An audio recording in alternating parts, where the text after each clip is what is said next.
काय? खाली डोकं वरती पाय. या शिक्षण मंत्र्यांचं करायचं काय? खाली डोकं वरती पाय. डोकं वरती पाय. या दिल्ली सरकारचं करायचं काय? खाली डोकं वरती पाय.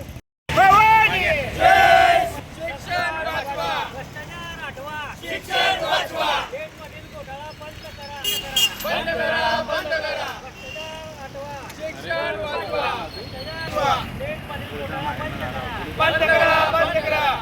या दिल्ली सरकारचं करायचं काय? खाली डोकं, डोकं वरती या दिल्लीच्या शिक्षण मंत्रीचं करायचं काय? खाली डोकं वर. शिक्षण मंत्र्यांच्या राजीनामा. राजीनामा. सरकारचं करायचं काय? खाली डोकं वरती पाय. देश घोटाळा बंद करा. बंद करा, बंद करा. भ्रष्टाचार हटवा. शिक्षण वाचवा, वाचवा. भ्रष्टाचार हटवा. शिक्षण वाचवा. खाली डोकं वरती पाय. खाली डोकं वरती पाय. या दिल्ली शिक्षण मंत्रीचं करायचं काय? खाली डोकं.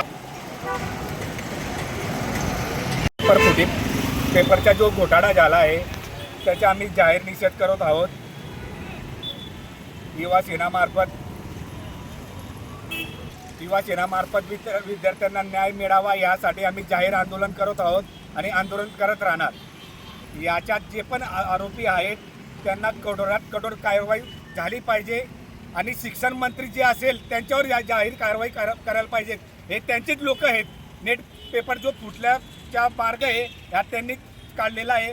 त्यांच्या जे लोक आहेत त्यांचे जे नेते आहेत त्यांच्यावर जाहीर कठोर कारवाई झाली पाहिजे.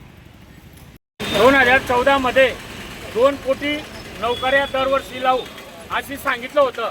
सरकारमध्ये येण्याच्या पहिले मोदी सरकारने सांगितलं, पण उलट 2 कोटी कुठं, पण लोकांना कामधंदा नाही आहे, नोकऱ्याच नाही आहेत.